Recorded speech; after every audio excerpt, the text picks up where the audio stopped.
Ladies and gentlemen, the woman who hardly needs an introduction, it is my honor and privilege to talk today with Miss Carole Gist. Thank you so much for coming. Thank you for having me. Can you see my shirt? Yes, Repping too. Gas Tech alumni. Yes, we share an alma mater. That is awesome. I don't want to ask the same questions that you get asked over and over again. Is there a story that you've always wanted to tell and maybe just haven't had the opportunity? No, not really. If people ask, I tell it. I don't hold anything. I mean, once I get going, I'm like a bucket. I just spill. I just Oh, okay. spill. I think one of my proudest moments though was coming back to Cass. Since we rocking our alma mater, um, walking the halls again, um, being, seeing some of the students, art students, the pictures that they drew, and being able to come and be in the auditorium. Um, for me, like that was the last time I was in that old auditorium in the old building, and not as a harping vocal participant or not as a madrigals member, but I'm Mhm. speaking to the student body, and that was a little surreal. um, and then being able to be mistress of ceremonies for a brand new building. um, when we opened that one, and to see all of the technological updates, the tech, the actually all the improvements. I mean, Mhm. come on, we were in the quote unquote pickle factory. Right, Just to right. see, the newness and the high tech gadgets and little tweaks to things, like even for energy conservation, having the whiteboards, having the lights cut off if no one is after sensing no activity. Mhm. Just a lot of the things at the nicer suburban high schools had for a long time, to finally see it in a school that was academically excellent. And if any school in the area, Renaissance got a new building basically, but we still hadn't had one, or very, very few upgrades um, to the old building. So to see a brand new building, state of the art, it was a blessing. It felt kind of full circle in that regards, to know the old and to see the new, and think of the future that the new students could have in that building, that new building, of all of the success stories, um, and highlights of the old. What in the world will they do with this new building with all the extra bells and whistles that we wish we could have had? Yes, that had to have been a credible experience, and so the best just got better. Right. So, what might people assume about you that's just dead wrong? Um, well, if I have to take it back to high school days, people made assumptions just on, me walking into the room and smiling, standing tall, having good posture. They read that as I was stuck up or conceited. Taking it back to the high school days, really. And I'm like, no. I'm very humble. I'm very down to earth. I'm silly. I'm goofy. I can. I know how to be elegant and poised when necessary, but I am that giddy little silly girl. I always was and still am, even as a mature woman. I just find that it's so much more healing and easier to spread and share love through laughter. And if I can be found laughing or causing somebody to laugh, even if it's at my expense or for being silly, um, I'm not mad about it. I'm happy. I'm glad I could contribute, Hmm. um, even in my awkwardness, to someone's betterment, because laughter does good like medicine. It is good to the bones. So Yeah. it chases away sorrow. It can anesthetize pain. It can turn a frown upside down. And I'm just, if you can laugh, you can find hope. You can hang on, no matter how hard life can get. And that's how. I mean, for me, that's how music is. Music, if it can move my heart, if it can move me in my soul, if it can make me get up and move, if it can make me tap my foot, clap my hands, or snap my fingers and bob my head, and or just move and sway to it, if I can groove with the rhythm, that's usually what get me out of anything. Music has been a lifeline for me. Is there a particular song or a particular experience that you remember where a song really helped you through a difficult time? Well, it depends on the time. Like a difficult time trying to make it through my first marathon ever, 26 miles, 26.2. I won't take off that point two because some people get taken out in that point two. Yeah, I'm a survivor. I will survive. Those are my favorite songs. Really, Gloria Gaynor's "I Will Survive." Yes, that was a mantra for many a times. I know it's disco, whatever, but it was the words of the song. Mhm. Um, and then of course it's got. I mean, even if you don't like disco, it probably have you moving a little bit. you know, um, but that was like my anthem to survive. Some of the hardest things, the more the physical abuses and the emotional traumas that I experienced as a young teen and a young adult. I held on to that song so much that one of the first contests that I entered in, it was a talent contest. Mhm. And even for one of the pageants that I did where they had talent, I sang that song, "I Will Survive." Really? So I sang it even at Miss US. I sang that song a lot. At first I was afraid, I was petrified. Kept thinking I could never live without you by my side. I don't know why Yeah. I'm singing that. I mean, Now, I purposely didn't lead off with the pageant questions because that's the obvious. And as amazing as that accomplishment was, which we are going to talk about it, as amazing as that was, Carole is more than just that. Carole is so much more. So tell us a little bit about the so much more part. well, yeah, I'm a mother. I have two adult children, 28 and 20, will be 24 in April. Um, Beautiful grandson who is like my heart walking outside of my body. I'm a daughter. My mom, Joan. I'm a sister. I have two sisters and a brother.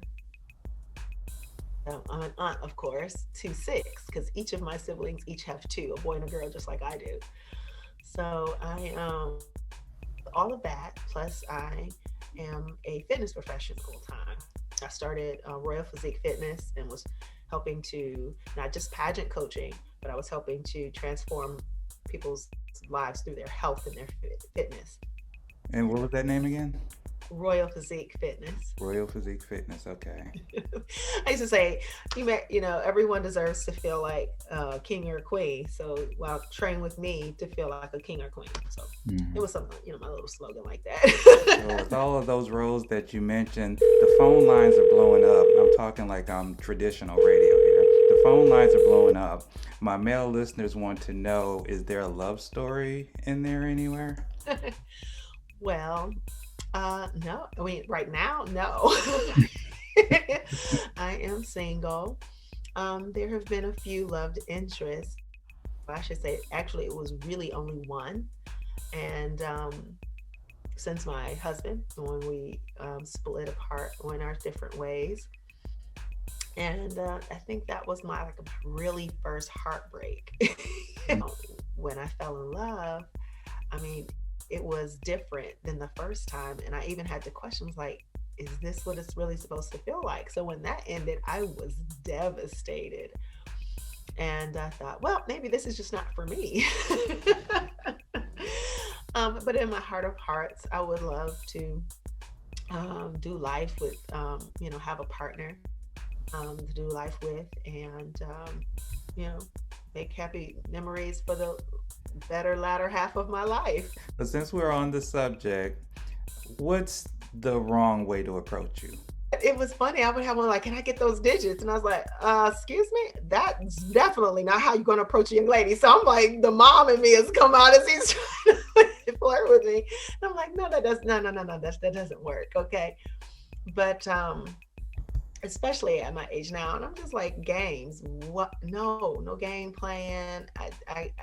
The player thing. It's like when you hear the words or the mannerism manifest, you're like, oh no, just turn and go the other way. Please hang up and try again. Okay, there it is.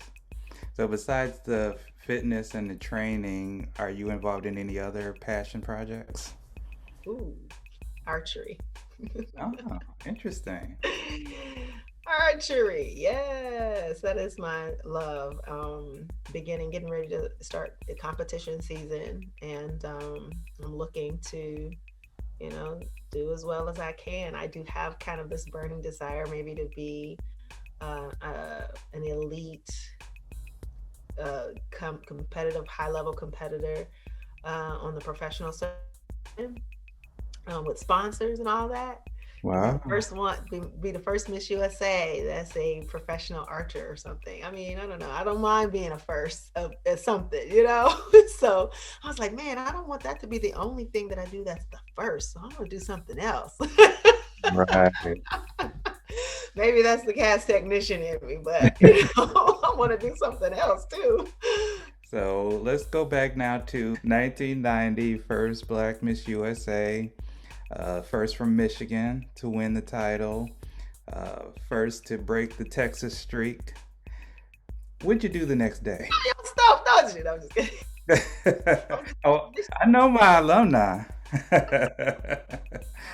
They put me on a plane to fly to go get clothes because they were very surprised to find out that everything that I came to the pageant with was borrowed and it was going home in a trunk with my mother. So, first stop was to go buy some clothes. And then the next stop was to New York for an interview week with like Good Morning America, CBS This Morning. And then when we went to West Coast, I remember doing uh, it was not was it Regis and Kelly then? It was because it's been so many things. There's so many Oh, there's been so many people there, but then Good Morning LA, um, Arsenio Hall show. It was just a different like the press junket. was there ever a point in your career as far as modeling where maybe you weren't quite like, did it ever go to your head and it was like, okay, yeah, I'm sitting on top of the world now? I had a best friend that even when I think when I came home for the welcome home after winning the vote, and I said, if you ever see me act like I'm all of that and I can't get my head through that door, you know what to do. And then she just fell out. I was like, pop that bubble, you know, pop that big head. So it was like, I have a compass, like my Okay. family and friends. Then, well, you can't nobody keep you more humble than your family. Was there ever a downside to the whole experience for you? Yes, there was. I actually was. I mean, in all transparency and honesty, it was giving up the crown and the initial immediate emotional like that was rough. I mean, little kid from Detroit, single parent home, did without a lot, but had experienced a lot of trauma that I put on the smile and pulled up my big girl pants to fight through. And you fight through disappointment, you fight through betrayal, let down, all that disappointments and all those things. And it's like then you get here to a place where if I like I'm in the company of people, if I mentioned I like something, it might be wrapped in my room that night or before I left. Um, I got to the point where I was nervous to say, "Oh, I like that. Oh, that's nice," because I wasn't asking for it. If I just admired something, I commented on something being beautiful. Said, "Ooh, that's nice. I like," and then I'd have it. And I was like, "Okay, that's a little scary power that you're not even looking for. It just happens. It's kind of, and then to have it snatched away, like, ah, it Mhm. is a hard landing place. I didn't have a soft cushioning landing place to go after that. It's a quick shift, and just to see that, and like even in going in social settings, it's like, oh, you're not introduce yourself to somebody. You talk about how you approach somebody. Introduce yourself to somebody. What do you do? Literally. Okay, all right. That was kind of networking. It got old. Mhm. And I felt like that was not the place for me. So I came home. And I don't know if it was me fighting the demons of things not happening as fast as I thought it could or should or would, but I know I passed up on several opportunities if I had done something that compromised um, my values. And I applaud you for that. I applaud you. So there was just, it's like I wanted it, I just didn't want it at that cost. So, of course, my ears perked up. Do you have any of those songs recorded that maybe you can let me play? I know. I'm sad. That was another thing I walked away from. And the producer had become a stalker. Oh, I ain't gonna say his name, but he became a stalker. I had to get a restraining order and everything. And he was like, he after the my management team, it was a partnership, and one of them died. And there was some, I thought were, the other person, are you going to continue? And they were like, we're going to dissolve it. And I'm like, well, where's my music? And then, so they were trying to get it from this person.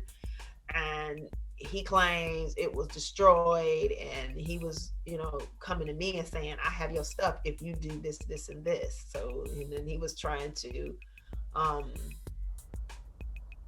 blackmail me basically. And in ways that yeah, no, it was, yeah, it was, that was a pretty rough one. That was probably the scariest time in my life. I had never um how you see it on TV, you hear about other people's stories of literally having to go through that.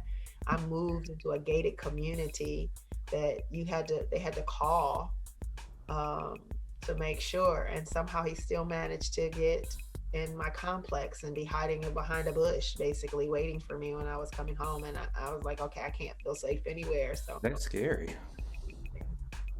So I was like, you can have those demos. I don't even know how to get. I don't know where they are. And I'm like, if I was like, I'll make new ones. When you're younger too, you also had that attitude like, I will make new ones. I don't need. Yeah, but that's And crazy. like, I can't thank you enough for coming on the show, talking with me. It's been a pleasure and an honor. Um, I'd love to have you back again as you reach new milestones. Anything you want to get out there, get the word out. You got a home here. Would love to have you back on another time. But thank you so much for coming. welcome. I'll do that because I got several books in the work. So I'm ready to Absolutely. let go of the books, the children's books, the memoir book, the Oh, tell all book. okay, see, there's another passion project. You held back on me. Okay, very nice. Well, Well, thank thank you. you so much. Thank you.